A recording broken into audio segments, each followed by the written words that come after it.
हमारे लिए शंकर है। हम जिएंगे तो इस भारत के लिए, हम मरेंगे तो इस भारत के लिए, और मरने के बाद गंगा जल में प्रवाहित हमारी अस्थियों को कोई कान लगाकर सुनेगा तो एक ही आवाज आएगी, भारत माता की जय।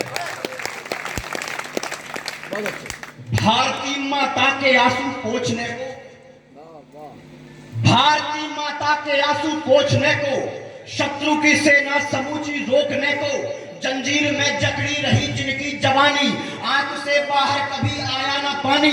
होली दिवाली ना कोई त्योहार देखा, पीछे मुड़कर ना कभी परिवार देखा। मौत को जो चीर कर आगे बढ़े थे, सामने यमदूत के डटकर खड़े थे। आंख में सपने नहीं सोले धड़कते, दुश्मनों पर सिंह की भांति झपटते।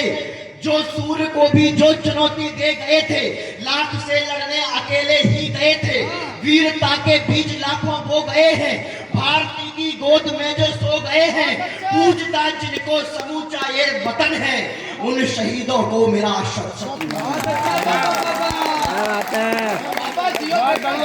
बहुत बढ़िया, बहुत बढ़िया, बहुत बढ़िया। उन शहीदों को मेरा शत शत नमन है।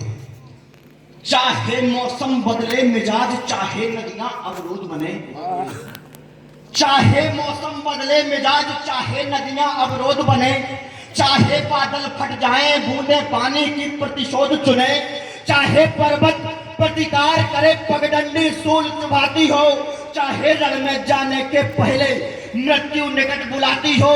सर्वदा समय के सम्मुख अड़ने वाले योद्धा होते हैं, संकट के समय समय से लड़ने वाले योद्धा होते हैं। कुर्बान लहू की बूंद बूंद कर देते, नहीं डरा करते, और नाम अमर कर जाते हैं, मरकर भी नहीं मरा करते। क्या बात है। नाम अमर कर जाते हैं, मरकर भी नहीं मरा करते। आपका मन आपका उत्साह मांगता है। अरे गिनती कम पड़ जाएगी, बलिदान नहीं गिन पाएंगे। गिनती कम पड़ जाएगी, बलिदान नहीं गिन पाएंगे, और अधिक विस्फोट हमारे कान नहीं सुन पाएंगे। यहाँ गुलामी की आंखों में आजादी के स्वप्न पले, और शहीदों के शौर्य से उम्मीदों के दीप जले। पिचकारी से नहीं गोली से होली का त्योहार हुआ, तब जा करके आजादी का ये सपना साकार हुआ।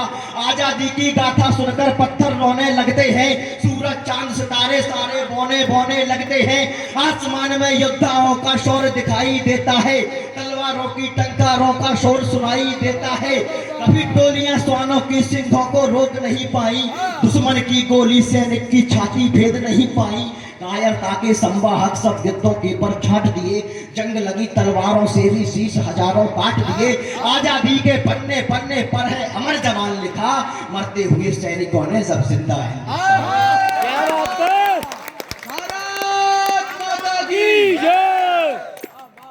थोड़ी सी आवाज बढ़ा दो उसकी, क्योंकि मुझे संचालन भी करना है तो थोड़ा बचा के रखनी पड़ती है एनर्जी।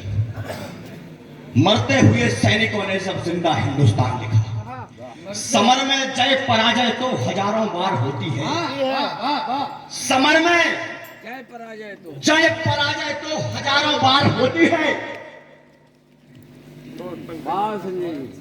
समर में जय पराजय तो हजारों बार होती है। समर में जय पराजय तो, इतिहास में महत्वपूर्ण बात यह नहीं लिखी जाती कि आप युद्ध जीते कि हारे। इतिहास में नाम उसका लिखा जाता है, इतिहास ये तय करता है कि आपने गोली पीठ पर खाई या छाती पर।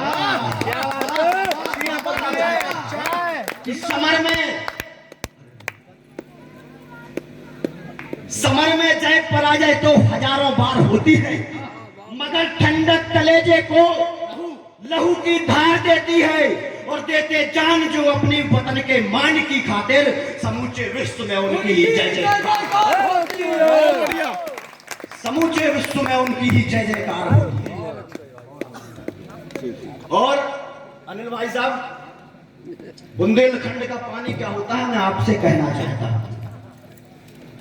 एक पत्रकार महोदय ने मुझसे कहा नागपुर कवि सम्मेलन में कि आप कहां से हैं। मैंने उत्तर दिया कि मैं बुंदेलखंड से हूं। तो उन्होंने कहा बुंदेलखंड तो वही माटी है जहां पानी की बड़ी विकट और गंभीर समस्या है। तब मैंने पत्रकार महोदय से कहा, हिंदुस्तान का कोई भी निर्माण कार्य हो, कलाकार हो, कथाकार हो, कहानीकार हो, चित्रकार हो, पत्रकार हो, किस प्रकार जवाब देना चाहिए कहना चाहता हूं। मैंने कहा हो सकता है बुंदेलखंड में पानी की बड़ी विकट और गंभीर समस्या हो, लेकिन मैं एक बात आपको बता देना चाहता हूं कि बुंदेलखंड वह वीर भूमि है जिसने शत्रुओं की गर्दन को काटकर अपनी प्यास को बुझाया हो। वह व्यक्ति कभी पानी के लिए मोहताज नहीं। कहना चाहता हूं कि सौम्य सरलता सुंदरता से युक्त जगत से न्यारी, सौम्य सरलता सुंदरता से युक्त जगत से न्यारी, पावन पुण्य पवित्र धराया प्राणों से भी प्यारी, पुष्पों की पंखुड़ियों से भी ज्यादा है कोमलता, इस माटी में सदा झलकती गंगा सी निर्मलता। अरे शौर्य वीरता साहस का पर्याय कहूं तो कम है, बुंदेली वीर कथाओं का अध्याय कहूं तो कम है, छत्रसाल महाराजा का यश गान करूं तो कम है, बुंदेलखंड को भरतखंड की शान कहूं तो कम है, और झांसी की रानी का स्वाभिमान कहूं तो कम है, बुंदेलखंड को पूरा हिंदुस्तान कहूं तो